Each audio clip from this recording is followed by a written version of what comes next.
Échoué? Bon au début, pas bon à la fin. Et ce n'est pas tout. En fait, nous nous réjouissons aussi de nos tribulations, car nous savons que les tribulations engendrent la persévérance, et que la persévérance engendre l'endurance et que l'endurance engendre l'espérance. Romains 5 versets 3 à 5. Shalom, amis bien-aimés du Seigneur Jésus-Christ, que signifie être bon au début mais pas bon à la fin? À partir de la nouvelle année 2025, nous sommes déterminés à commencer à lire la Bible de la Genèse à l'Apocalypse pendant 1 an, mais à nous arrêter à la fin du livre de la Genèse ou même à passer directement à l'Apocalypse.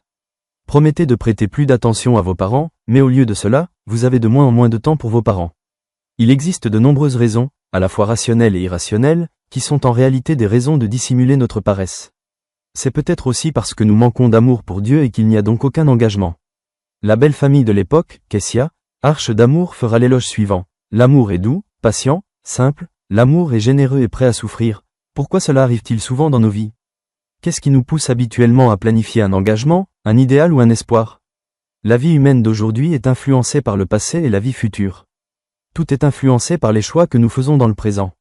Mon passé a façonné ma personnalité, qui peut être têtue. Quand je connais la vérité selon laquelle l'amour est douceur et non entêtement, bien sûr, je devrais m'engager à être doux à l'avenir, n'est-ce pas? Cependant, je n'aurai jamais un caractère doux à l'avenir si je ne commence pas maintenant. Alors, que se passe-t-il si je décide de ne pas changer et de continuer à me souvenir de mon mauvais passé qui m'a rendu têtu et même maussade? Je n'ai jamais réussi à être un être humain doux.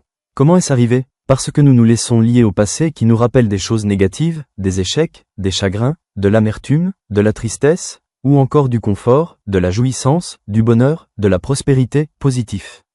Je me souviens de l'engagement de Paul dans Philippiens 3 verset 13b, selon lequel il laisse ce qui est derrière lui, à la fois positif et négatif, et se dirige vers ce qui est devant lui. Il ne se souvient pas à quel point il était heureux lorsqu'il était juif et qu'il détruisait les disciples du Christ.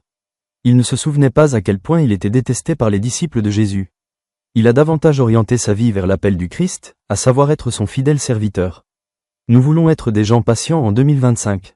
Et si nous n'avions jamais été confrontés à quelque chose, à des conditions ou à des situations qui nous rendaient impatients? Nous devenons de meilleurs individus, de plus en plus aimés de Dieu, et de plus en plus une bénédiction. Parce que nous savons que l'adversité engendre la persévérance engendre l'endurance et l'endurance engendre l'espoir. Et l'espérance ne déçoit pas, Romains 5 versets 3 et 4, Amen. L'inspiration du jour, on ne voit pas la difficulté, la misère, la difficulté, regardons le but.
Bahasa kasih-Mu agar kami dekat padamu ya Tuhanku.